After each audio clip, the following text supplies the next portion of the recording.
Frankenstein by Wollstonecraft Shelley Mary, edition of 1818, volume 1, chapter 4. It was on a dreary night of November that I beheld the accomplishment of my toils. With an anxiety that almost amounted to agony, I collected the instruments of life around me, that I might infuse a spark of being into the lifeless thing that lay at my feet. It was already 1 in the morning.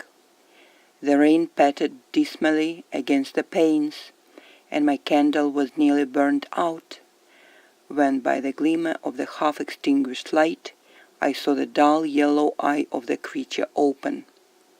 It breathed hard, and a convulsive motion agitated its limbs.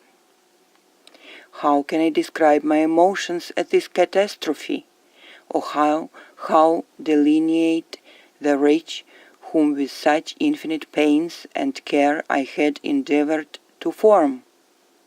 His limbs were in proportion, and I had selected his features as beautiful. Beautiful! Great God!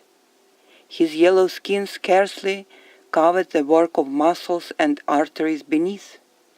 His hair was of a lustrous black and flowing, his teeth of a pearly whiteness.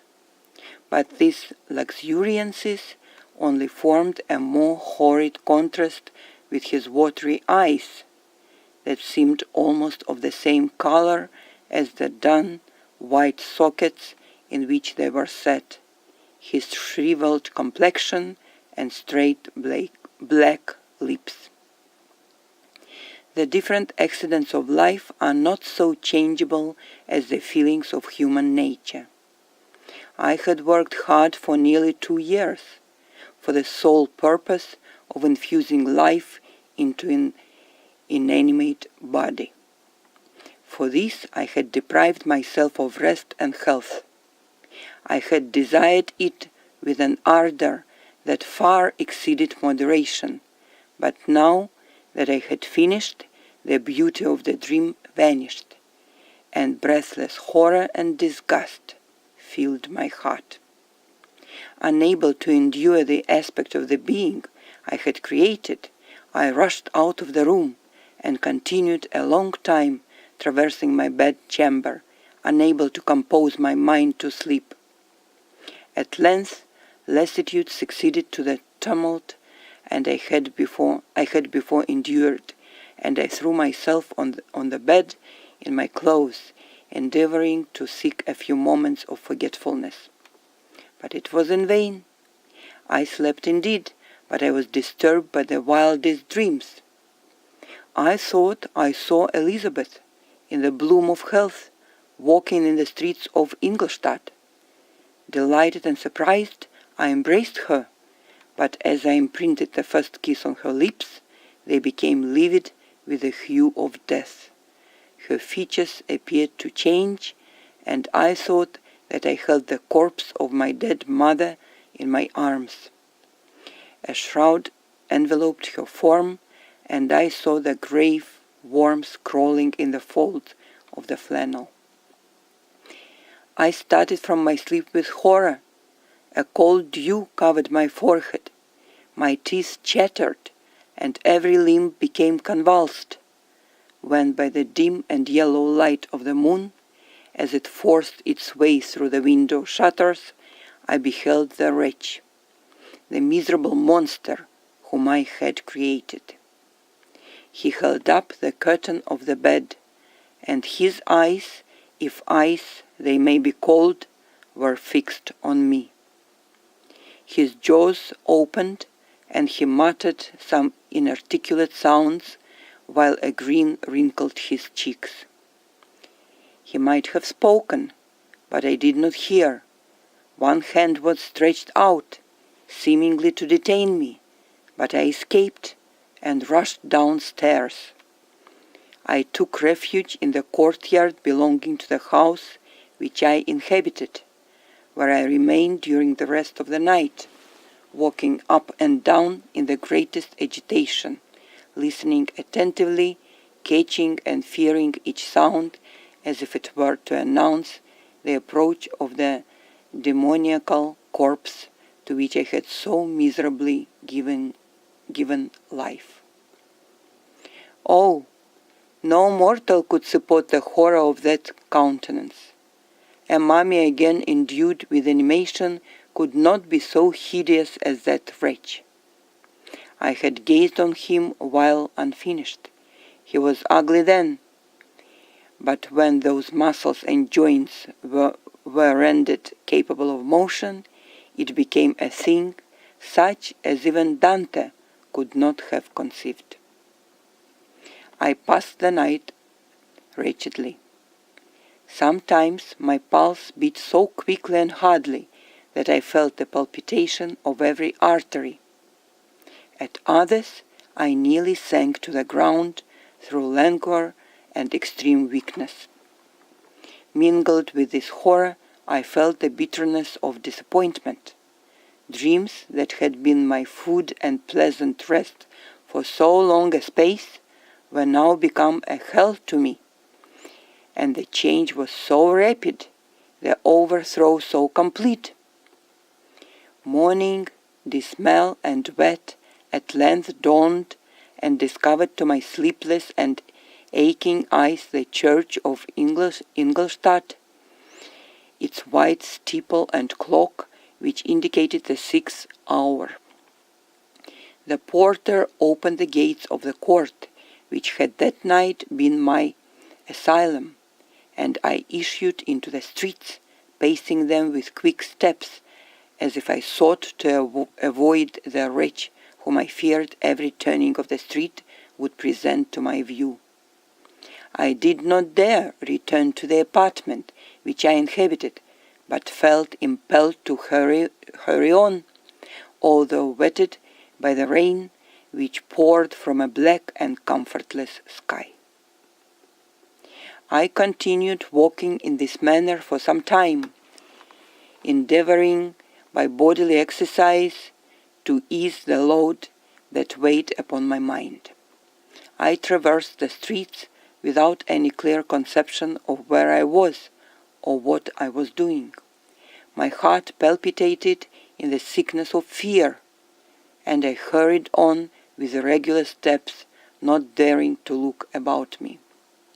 Like one who, on a lonely road, doth walk in fear and dread, and having once turned round, walks on, and turns no more his head, because he knows a frightful fiend doth close behind him tread. Continuing thus, I came at length opposite to the inn at which the various diligences and carriages usually stopped. Here I paused. I knew not why, but I remained some minutes with my eyes fixed on a coach that was coming towards me from the other end of the street. As it drew nearer, I observed that it was a Swiss diligence. It stopped just where I was standing, and, on the door being opened, I perceived Henry Clerval, who, on seeing me, instantly sprang out. "My dear Frankenstein," exclaimed he, "how glad I am to see you! How fortunate that you should be here at the very moment of my alighting!" Nothing could equal my delight on seeing Clerval. His presence brought back to my thoughts my father, Elizabeth, and all those scenes of home so dear to my recollection. I grasped his hand, and in a moment forgot my horror and misfortune. I felt suddenly, and for the first time during many months, calm and serene joy. I welcomed my friend, therefore, in the most cordial manner, and we walked towards my college. Clerval continued talking for some time about our mutual friends, and his own good fortune in being permitted to come to Ingolstadt. "You may easily believe," said he, how great was the difficulty to persuade my father that it was not absolutely necessary for a merchant not to understand anything except bookkeeping, and indeed I believe I left him incredulous to the last, for his constant answer to my unwearied entreaties was the same as that of the Dutch schoolmaster in the Vicar of Wakefield. I have 10,000 florins a year without Greek. I eat heartily without Greek. But his affection for me at length overcame his dislike of learning, and he has permitted me to undertake a voyage of discovery to the land of knowledge. It gives me the greatest delight to see you, but tell me how you left my father, brothers, and Elizabeth. Very well, and very happy, only a little uneasy that they hear from you so seldom. By the by, I mean to lecture you a little upon their account myself. But, my dear Frankenstein, continued he, stopping short and gazing full in my face, I did not before remark how very ill you appear, so thin and pale. You look as if you had been watching for several nights. You have guessed right. I have lately been so deeply engaged in one occupation that I have not allowed myself sufficient rest, as you see. But I sincerely hope, that all these employments are now at an end, and that I am at length free. I trembled excessively. I could not endure to think of, and far less to allude to the occurrences of the preceding night. I walked with a quick pace, and we soon arrived at my college. I then reflected, and the thought made me shiver, that the creature whom I had left in my apartment might still be there, alive, and walking about. I dreaded to behold this monster, but I feared still more that Henry should see him. Entreating him, therefore, to remain a few minutes at the bottom of the stairs, I darted up towards my own room. My hand was already on the lock of the door before I recollected myself. I then paused, and a cold shivering came over me. I threw the door forcibly open, as children are accustomed to do when they expect a spectre to stand in waiting for them on the other side, but nothing appeared. I stepped fearfully in. The apartment was empty, and my bedroom was also freed from its hideous guest. I could hardly believe that so great a good fortune could have befallen me, but when I became assured that my enemy had indeed fled, I clapped my hands for joy, and ran down to Clerval. We ascended into my room, and the servant presently brought breakfast, but I was unable to contain myself. It was not joy only that possessed me. I felt my flesh tingle with excess of sensitiveness, and my pulse beat rapidly. I was unable to remain for a single instant in the same place. I jumped over the chairs, clapped my hands, and laughed aloud. Clerval at first attributed my unusual spirits to joy on his arrival, but when he observed me more attentively, he saw a wildness in my eyes for which he could not account, and my loud, unrestrained, heartless laughter frightened and astonished him. "My dear Victor," cried he, "what, for God's sake, what is the matter? Do not laugh in that matter. How ill you are! What is the cause of all this?" "Do not ask me," cried I, putting my hands before my eyes, for I thought I saw the dreaded spectre glide into the room. "He can tell. Oh, save me, save me!" I imagined that the monster seized me. I struggled furiously, and fell down in a fit. Poor Clerval! What must have been his feelings? A meeting which he anticipated with such joy, so strangely turned to bitterness. But I was not the witness of his grief, for I was lifeless, and did not recover my senses for a long, long time. This was the commencement of a nervous fever, which confined me for several months. During all that time, Henry was my only nurse. I afterwards learned that, knowing my father's advanced age and unfitness for so long a journey, and how wretched my sickness would make Elizabeth, he spared them this grief by concealing the extent of my disorder. He knew that I could not have a more kind and attentive nurse than himself, and firm in the hope he felt of my recovery, he did not doubt that instead of doing harm, he performed the kindest action that he could towards them.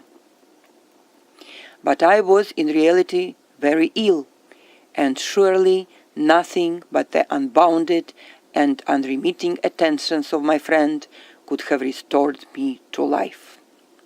The form of the monster on whom I had bestowed existence was forever before my eyes, and I raved incessantly concerning him. Doubtless my words surprised Henry. He at first believed them to be the wanderings of my disturbed imagination. But the pertinacity with which I continually recurred to the same subject persuaded him that my disorder indeed owed its origin to some uncommon and terrible event. By very slow degrees, and with frequent relapses that alarmed and grieved my friend, I recovered. I remember the first time I became capable of observing outward objects with any kind of pleasure. I perceived that the fallen leaves had disappeared, and that the young buds were shooting forth from the trees that shaded my window. It was a divine spring, and the season contributed greatly to my convalescence. I felt also sentiments of joy and affection revive in my bosom. My gloom disappeared, and in a short time I became as cheerful as before I was attacked by the fatal passion. "Dearest Clerval," exclaimed I, "how kind, how very good you are to me! This whole winter, instead of being spent in study, as you promised yourself, has been consumed in my sick room. How shall I ever repay you? I feel the greatest remorse for the disappointment of which I have been the occasion, but you will forgive me. You will repay me entirely if you do not discompose yourself, but get well as fast as you can, and since you appear in such good spirits, I may speak to you on one subject. May I not?" I trembled. One subject? What could it be? Could he allude to an object on whom I dared not even think? "Compose yourself," said Clerval, who observed my change of color. "I will not mention it if it agitates you, but your father and cousin would be very happy if they received a letter from you in your own handwriting. They hardly know how ill you have been, and are uneasy at your long silence. Is that all, my dear Henry? How could you suppose that my first thought would not fly towards those dear, dear friends whom I love, and who are so deserving of my love?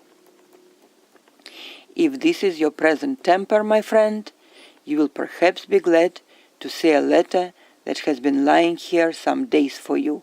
It is from your cousin, I believe."